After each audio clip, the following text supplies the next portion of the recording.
সাহিত্যিক শ্রী প্রভাত কুমার মুখোপাধ্যায় রচিত প্রিয়তম। প্রিয়তমার সঙ্গে তরঙ্গিনীর সম্বন্ধটা একটু অদ্ভুত রকমের। তাহাকে ঠিক সতীর্থ বলা যাইতে পারে না। তাহারা পরস্পরের প্রতি প্রণয়ী ও প্রণয়িনীর মতোই আচরণ করিত। তাহাদের পত্রগুলি প্রেমলিপি ছাড়া আর কিছুই নহে। তাহাদের আদর সোহাগ ও মান অভিমানের প্রাচুর্য থাকিত। দেখা হইলে দুইজনে নিভৃত স্থানে গিয়া উপবেশন করিত। কোনো তৃতীয় ব্যক্তির সাক্ষাতে তাহাদের মুখে কথা ফুটিত না। তরঙ্গিনী যতদিন প্রিয়তমার গলা ধরিয়া জিজ্ঞাসা করিয়াছে, প্রিয় ভাই, আমাকে বেশি ভালোবাসিস না তোর বরকে? প্রিয়তমা বলিয়াছে, তোকে। একদিন প্রিয়তমা তাহার স্বামীর প্রতি অধিক অনুরাগ ব্যক্ত করিয়াছিল। সেদিন আর তরঙ্গিনী অন্ন জল মুখে তুলিল না। কত করিয়া তবে প্রিয়তমা সখীর মান ভাঙাইল। সেই অবধি প্রিয়তমা কপটতাচরণ আরম্ভ করিয়াছে। তরঙ্গিনী 17 বর্ষীয়া যুবতী। তাহার পরিধানে কালা পেড়ে দেশীয় সূক্ষ্ম বসন এবং হাতে সোনার চুড়ি আছে বটে, কিন্তু সীমান্তে সিঁদুর নাই। 8 বৎসর বয়সে বিবাহিত হইয়া 9 বৎসর বয়সে সে বিধবা হইয়াছে। তরঙ্গিনী যখন প্রথম শ্বশুর গৃহবাসে আসে, তখন তাহার সঙ্গিনীর মধ্যে ছিলেন শুধু শাশুড়ি ও দিদি শাশুড়ি। প্রিয়তমা তাহাদের প্রতিবেশিনী, কিন্তু তাহার সাহচর্য লাভ প্রথমেই হয় নাই। সেও তখন নিজ শ্বশুরালয়ে ছিল। প্রিয়তমা ফিরিয়া আসিলে প্রথম সাক্ষাতেই তরঙ্গিনী তাহাকে ভালোবাসিল। বিধবা বালিকা তাহার ক্ষুধিত হৃদয়ের সমস্ত ভালোবাসা সখীর প্রতি অর্পণ করিল। তাহাকে সে কখনো ডাকিত প্রিয় বলিয়া, কখনো বলিত প্রিয়তম। চিঠিতেও তাহাকে প্রিয়তমা না বলিয়া প্রিয়তম বলিয়া সম্বোধন করিত। প্রতি সন্ধ্যায় নিজ নিজ ছাদে উঠিয়া পরস্পরের সহিত দেখা হইত। তাহা ছাড়া তরঙ্গিনী প্রতিদিন প্রিয়কে চিঠিও পাঠাইত। তরঙ্গিনীর শ্বশুরালয় কিন্তু প্রিয়তমার পিত্রালয়। প্রিয়তমা মনে করিলেই তরঙ্গিনীর কাছে আসিতে পারিত। প্রকাশ্য রাজপথ অতিক্রম করিতে হইত না। খিড়কি খুলিয়া পুকুরের ধার দিয়া বাগানের ভিতর দিয়া তরঙ্গিনীদের খিড়কি দরজায় উপস্থিত হইবার সুযোগ ছিল। পথ উভয়ের সমান, কিন্তু তরঙ্গিনীর শাশুড়ি তাহাকে কোথাও যাইতে আসিতে দিতে ভালোবাসিতেন না। তাহাতে কিছু ক্ষতি ছিল না। তরঙ্গিনীদের বাড়িটি অপেক্ষাকৃত প্রশস্ত ও নির্জন হওয়াতে এইখানেই দুই সখীর বিশ্রামভালাপের আমোদ প্রমোদের সুবিধা হইত। তরঙ্গিনীর ভালোবাসার অত্যাচার প্রতিদিন বৃদ্ধি পাইতে লাগিল, কিন্তু প্রিয়তমা সে সমস্ত সকরুণ সহিষ্ণুতার সহিত সহ্য করিতে থাকিল। সে ভাবিত, আমার স্বামী আছে, ভালোবাসার পাত্র আছে। আহা, তরঙ্গিনীর যে কেহ নাই, কিছু নাই। তাই সবসময় মনে না আসিলেও মুখে তাহাকে আদর করিত। প্রিয়তমা তরঙ্গিনীকে সচরাচর বলিত তরি, কখনো বলিত তরণী, কখনো বলিত সাধের তরণী। একবার শ্বশুর বাড়িতে থাকিতে থিয়েটারে মৃণালিনীর অভিনয় দেখিয়াছিল। সে অবধি মাঝে মাঝে সে তরঙ্গিনীর গলাটি ধরিয়া হাসিতে হাসিতে গান করে, সাধের তরণী আমার কে দিল তরঙ্গে। প্রিয়তমা শুধু তরঙ্গিনীকে আদর করিয়াই নিষ্কৃতি পাইত না। তরঙ্গিনীর যেমন কথায় কথায় তাহার উপর অভিমান করিত, প্রিয়তমাকেও সেইরূপ করিতে হইত। যদি কোনোদিন রাগ না করিত, তাহা হইলে তরঙ্গিনী বলিত, তোমায় তো বয়ে গেল, তুমি কি আমাকে ভালোবাসো যে রাগ করবে? প্রথম প্রথম এই মৌখিক মান অভিমান প্রিয়তমার নিকট অত্যন্ত বিসদৃশ মনে হইত, কিন্তু ক্রমে সমস্ত বেশ অভ্যস্ত হইয়া গেল। নিতান্ত কর্তব্য পালন করিতেছি বলিয়া আর মনে হইত না। সন্ধ্যার অনতিপূর্বে একটি নির্জন কক্ষে বসিয়া তরঙ্গিনী আপনার মনে গুনগুন করিয়া গাহিতেছিল, দারুণ মনেরই ভরে করেছি তার অপমান। কোথায় সে গেল সখী, আন তারে ডেকে আন। তরঙ্গিনীর কণ্ঠ বিনিসৃত মৃদু তান ভ্রমর গুঞ্জনের মতো শুনাইতেছিল। আজ প্রভাতে যখন প্রিয়তমা তরঙ্গিনীর সহিত সাক্ষাৎ করিতে আসিয়াছিল, তখন তরঙ্গিনী রাগে তাহার সঙ্গে ভালো করিয়া কথা কহে নাই। প্রিয়তমা কাঁদো কাঁদো হইয়া ফিরিয়া গিয়াছে। অন্যদিন তাহারা দিনে 10 বার করিয়া নিজ নিজ ছাদে উঠিয়া পরস্পরকে দর্শন করে। আজ সারাদিন তরঙ্গিনী প্রায় ছাদেই যাপন করিয়াছে, তথাপি একটিবারও প্রিয়তমার দেখা পায় নাই। নিরাশ হইয়া তরঙ্গিনী এইমাত্র ছাদ হইতে নামিয়া আসিয়াছে। সন্ধ্যা হইতে আর অধিক বিলম্ব নাই। তরঙ্গিনী একবার ভাবিল প্রিয়কে একখানা চিঠি লেখে, কিন্তু আজ প্রভাতে তাহার অভিমানের কারণ পূর্বদিনে লিখিত পত্রখানির উত্তর না পাওয়া, সুতরাং চিঠি লিখিতে তরঙ্গিনী ইতস্তত করিতে লাগিল। অথচ সকালবেলার আচরণটা নিতান্তই রূঢ় হইয়াছে। কিন্তু প্রিয়তমারও কি যথেষ্ট দোষ নাই? প্রিয়তমার স্বামী আসিয়াছে সত্য, তাই বলিয়া কি সে একটিবার ছাদে আসিবার অবসর পায় না? আর তরঙ্গিনী যে রাগ করিল, তা কাহার দোষ? প্রিয়তমারই তো দোষ। কেন সে নিয়মিত সময়ে পত্রোত্তর দেয় নাই? স্বামী কি তাহার হাত বাঁধিয়া রাখিয়াছিল? না কলম ভাঙিয়া দিয়াছিল, না কালি ফেলিয়া দিয়াছিল? ক্রমে অন্ধকার হইল। দাসী আসিয়া টেবিলের উপর একটি জ্বলন্ত বাতি রাখিয়া গেল। তরঙ্গিনী টেবিলের সম্মুখে বসিয়া বাক্সটি খুলিয়া চিঠি লিখিবার সরঞ্জাম বাহির করিল। একখানি সুন্দর রঙিন কাগজ লইয়া চিঠি লিখিল। তরঙ্গিনী উত্তম লেখা পড়া জানিত। বিধবা হওয়া অবধি 6 বৎসরকাল সে পিত্রালয়ে ছিল। তাহার দাদা তাহাকে সযত্নে লেখাপড়া শিখাইয়াছিলেন। তিনি ভাবিয়াছিলেন জ্ঞান চর্চা করিবার অবসর পাইলে দুঃখিনী ভগিনীটির আজন্ম বৈধব্য তবু কিয়ৎ পরিমাণে সহনীয় হইবে। চিঠিখানি শেষ করিয়া তরঙ্গিনী সেখানাকে খামের মধ্যে পুরিল। শিরোনামা লিখিবার পূর্বে আরেকবার ভাবিল চিঠি পাঠাইবে কিনা। এ কি পায়ে ধরিয়া মান ভিক্ষা করা হইতেছে না? এই সময় তরঙ্গিনীর মাথাটা ঝিমঝিম করিতে আরম্ভ করিল। হিস্টেরিয়ার পূর্ব লক্ষণ। 15 বৎসর বয়স হইতে মাঝে মাঝে তাহার হিস্টেরিয়া হইতেছে। বেশি অধ্যয়ন অথবা বেশি চিন্তা করিলে কিংবা বেশিক্ষণ মন খারাপ করিয়া থাকিলে এই রোগ তাহাকে আক্রমণ করিত। আজ তো সারা দিনটা সে মন খারাপ করিয়াই আছে। ডাক্তারেরা পরামর্শ দিয়াছিল রোগ আসন্ন জানিতে পারিলে শীতল জল পান করিবে এবং মুখে চোখে জলের ঝাপটা দিবে। ঘরের কোণে জল রাখা ছিল। তরঙ্গিনী জল পান করিয়া মুখে চোখে জল দিয়া চেয়ারে আসিয়া বসিল, কিন্তু আক্রমণ রোধ করিতে পারিল না। চেয়ারে অজ্ঞান হইয়া পড়িল, হাত পা ছুঁড়িতে লাগিল। ক্রমে চেয়ার শুদ্ধ সশব্দে মেঝেতে পড়িয়া গেল। তরঙ্গিনীর এই ব্যাধি আছে বলিয়া বাটির লোক সর্বদা সতর্ক থাকিত। পাশের ঘরে এক দাসী ছিল, সে শব্দ শুনিয়া ছুটিয়া আসিল। ব্যাপার দেখিয়া তৎক্ষণাৎ নিম্নে সংবাদ দিল। গতকাল তরঙ্গিনীর খুড়ো শ্বশুর হৃদয়নাথ বাবু স্ত্রী পুত্র লইয়া বাটি আসিয়াছেন। পুত্র সুধীরচন্দ্রের শুভ উপনয়ন। তরঙ্গিনীর শাশুড়ি তখন মাকে লইয়া পালকি করিয়া সুধীরের উপনয়নে পাড়ার মেয়েদের নিমন্ত্রণ করিতে বাহির হইয়াছেন। বাড়ি ছিলেন শুধু নবাগত ছোট কাকি। তিনি ছুটিয়া আসিলেন। তাহার এক বোনের হিস্টেরিয়া আছে। মূর্ছা ভঙ্গ করিবার নিয়মাদি সব তাহার জানা ছিল। ঝির সাহায্যে তরঙ্গিনীকে উঠাইয়া পালঙ্কের উপর শয়ন করাইলেন এবং চেতনা সম্পাদনের জন্য সচেষ্ট হইলেন। হঠাৎ নিকটস্থ টেবিলের উপরে রঙিন খামখানির প্রতি তাহার দৃষ্টি আকৃষ্ট হইল। দক্ষিণ হস্তে তরঙ্গিনীকে পাখা করিতে করিতে বাম হস্তে খামখানি তুলিয়া লইলেন। অঙ্গুলির সাহায্যে চিঠিখানি বাহির করিয়া খামখানি টেবিলের উপর ফেলিয়া দিলেন। চিঠির ভাঁজ খুলিয়া আলোকে পড়িলেন, প্রিয়তম।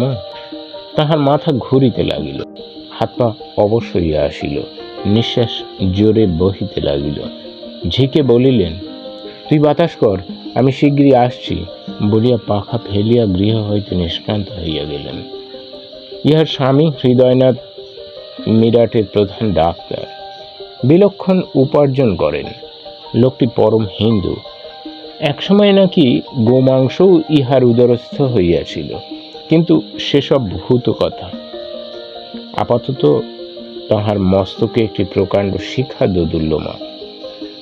স্ত্রী শিক্ষার অত্যন্ত বিরোধী ইহার প্রথমা পত্নী পরলোকগতা, সুধীর সেই প্রথমার গর্ভজাত।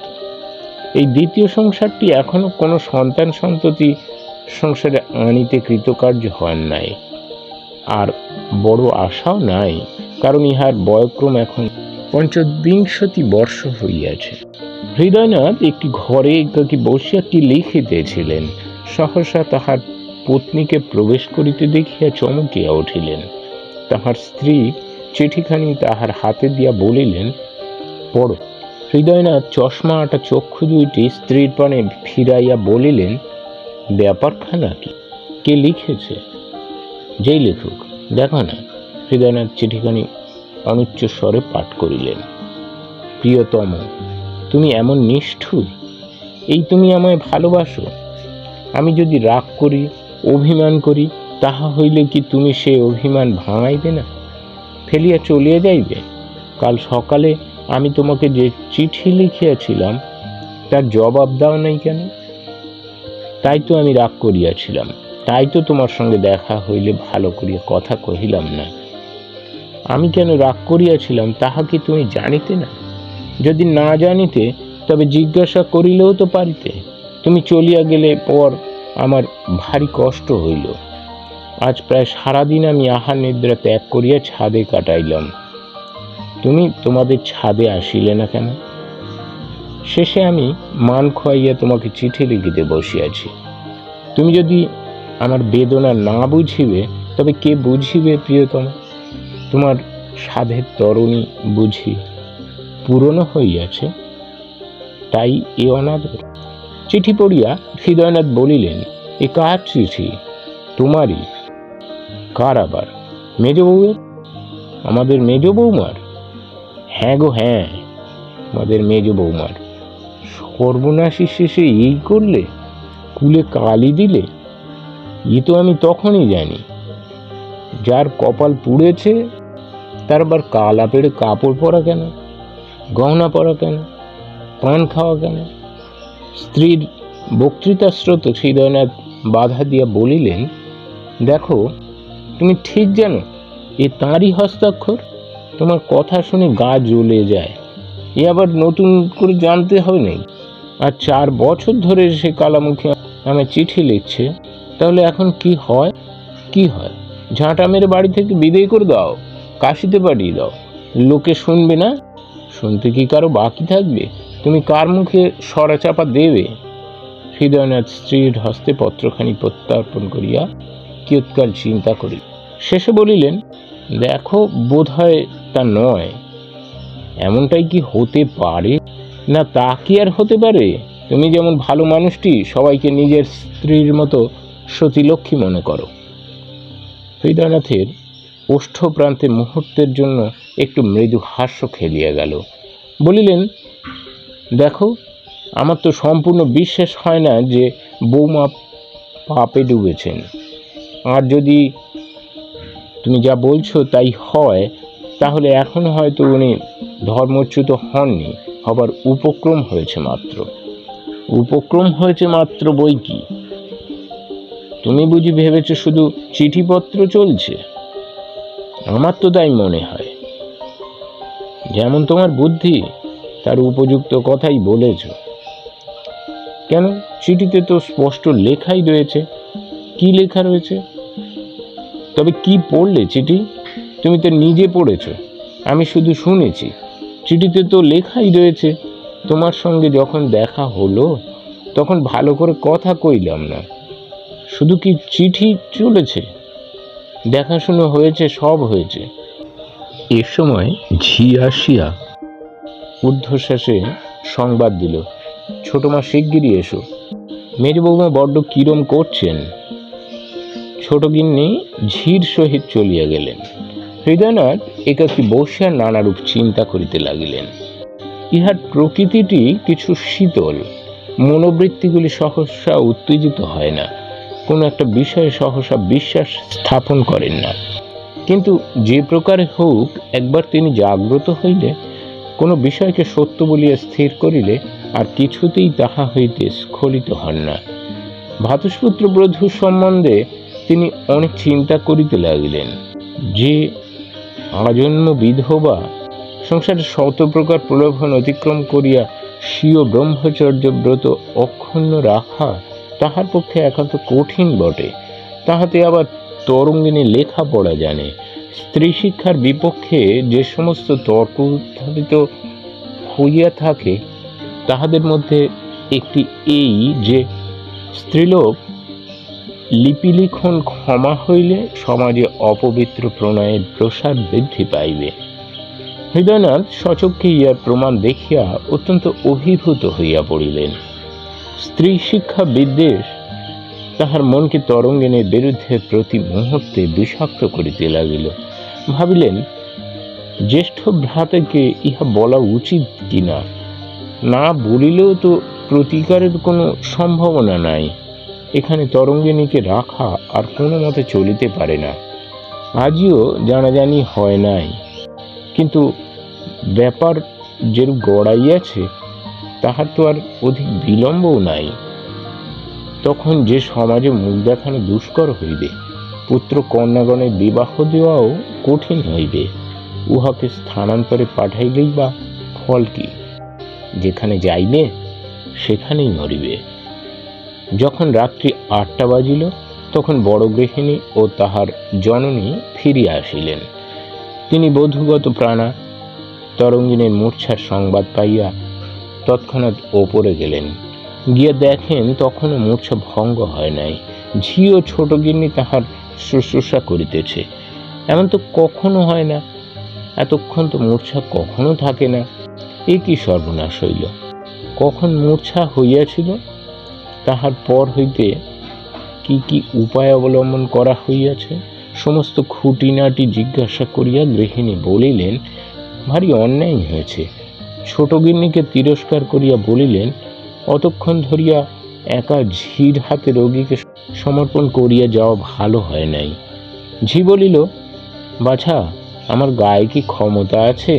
আমি কি একলা ওনারে ধরে রাখতে পারি? হাত পা ছুটতে ছুটতে গড়িয়ে খাট থেকে দুম করে পড়ে গেলেন।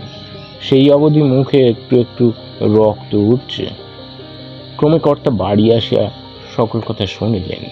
শুনিয়া বলিলেন, হৃদয়, তুমি এতক্ষণ কি করছো?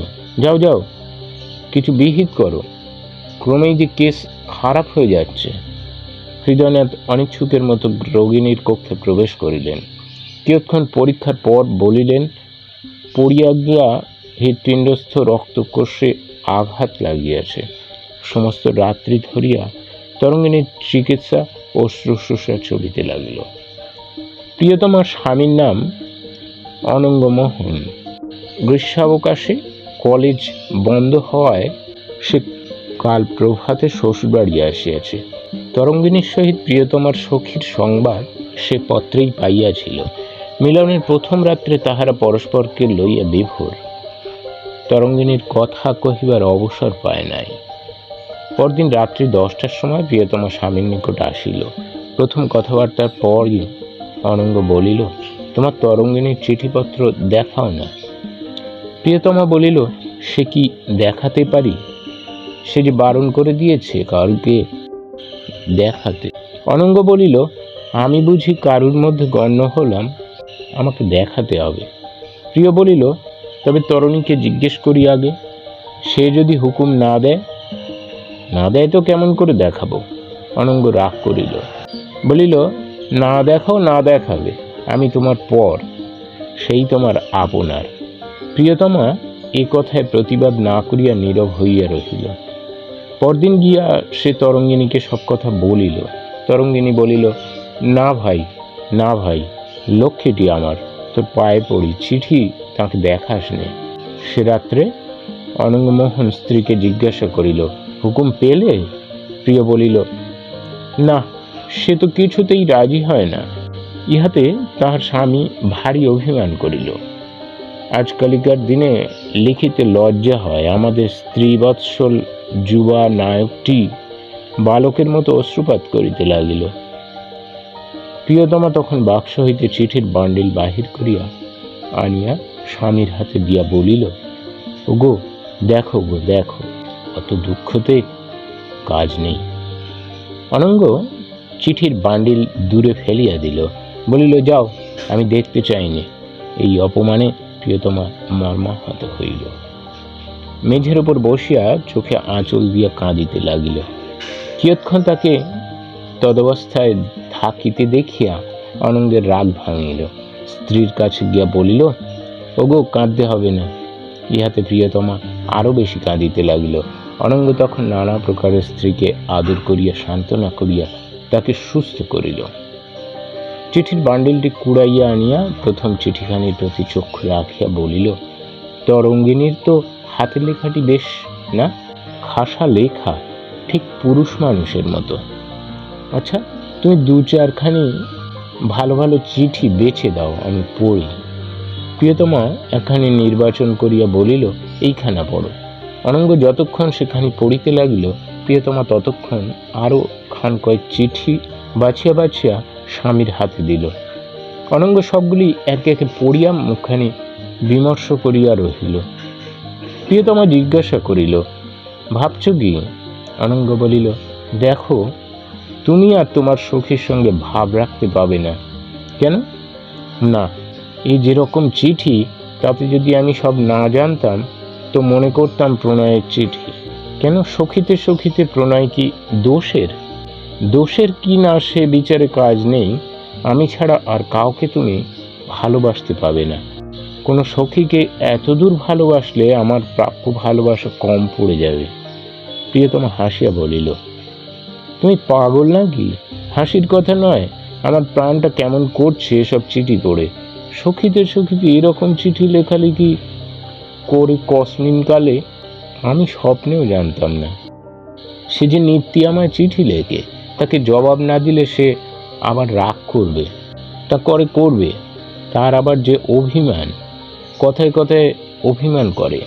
কাল আমাকে একখানা চিঠি লিখেছিল, অবসর পাইনি বলে তার জবাব দিতে পারিনি। রোজ সন্ধেবেলা ছাদে উঠে দুজনে দেখা হয়। কাল সন্ধেবেলা আর সে ছাদে পর্যন্ত উঠল না। সকালবেলা আজ কাউকে না বলে তাদের ওখানে গিয়েছিলাম, আমার সঙ্গে কথাই কইলে না, এত রাগ। আমি বললাম, ভাই কেন রাগ করিস? জানিস তো অবসর পাইনি। বললে, জানি গো জানি, তোমার স্বামী এসেছেন, তাই তুমি অবসর পাও না। আমরা বিধবা মানুষ, আমাদের সদাই অবসর। কথাটা শুনতে আমার এমন খারাপ লাগলো, আমি চলে এলাম। আমিও আর ছাদে যাইনি, প্রতিশোধ নিচ্ছি। কেন, আমি কি রাগ করতে জানি নে? ভোর রাতে এই দম্পতি সবেমাত্র জায়গা কথাবার্তা আরম্ভ করিয়াছিল।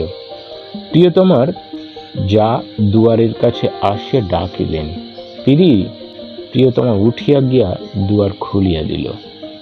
মা বলিলেন, শোন, একটা কথা বলি। মার কণ্ঠস্বরে ও ভাবভঙ্গিতে প্রিয়তমা শঙ্কিত হইয়া জিজ্ঞাসা করিল, কি মা, কি হয়েছে? মা তাহাকে বারান্দায় লইয়া গিয়া বলিলেন, তোরই বড় ব্যায়াম, তাদের ঝি তাকে ডাকতে এসেছে। প্রিয়তমার ঊর্ধ্বশ্বাসে বলিল, কি ব্যায়াম মা? কইছি, ও ঘরে বসে রয়েছে, আয়, তোকে নিয়ে যেতে চাচ্ছে। মাতা কন্যাতে একটি ঘরে প্রবেশ করিল। তরঙ্গিনীদের ঝি দাঁড়াইয়াছিল। প্রিয়তমাকে দেখিয়া সে কাঁদিতে কাঁদিতে বলিল, দিদিমণি, মেজ বউ বুঝি আর বাঁচে না, তোমাকে দেখতে চাইছে। যখনই জ্ঞান হচ্ছে তখনই শুধু তোমার নাম করে ডাকছে, চলো শিগগিরি। এই সংবাদ শ্রবণে প্রিয়তমার হস্তপদ ঠকঠক করিয়া কাঁপিতে লাগিল। জননীর অনুমতি লইয়া ঝির সহিত সে তরঙ্গিনীর কাছে চলিল। যখন তরঙ্গিনীর বাটির খিড়কি দরজায় পৌঁছিল, তখন ক্রন্দনের রোল তাহাদের কর্ণে গেল। ঝি বলিল, যা, সর্বনাশ হয়ে গেছে গো, হায় হায় হায়। প্রিয়তমা সেখান হইতে ফিরিল। ঝির কাঁধে ভর দিয়া বাড়ি ফিরিয়া গেল। 1 মাস পরে হৃদয়নাথ বাড়ি সকলকে লইয়া মিরাট যাত্রা করিলেন। বাড়িতে রহিলেন কেবল তাহার জ্যেষ্ঠ ভ্রাতা এবং তাহার শাশুড়ি। জ্যৈষ্ঠ মাস, মিরাটে দারুণ দৃশ্য পড়িয়াছে। সূর্যদেব রুদ্রমূর্তি ধারণ করিয়া সমস্ত দিন অগ্নিবর্ষণ করেন। শহরের রাজপথে লোক চলাচল 10টা বাজিলেই কমিতে আরম্ভ হয়। দ্বীপ্রহরে সমস্ত দোকানপাট বন্ধ, রাজপথ লোকশূন্য, নীরব, শ্মশানের ন্যায় মনে হয়। অফিস আদালত ইত্যাদি সমস্তই প্রভাতে, সেই আবার সন্ধ্যার পূর্বে পথে মানুষ বাহির হয়।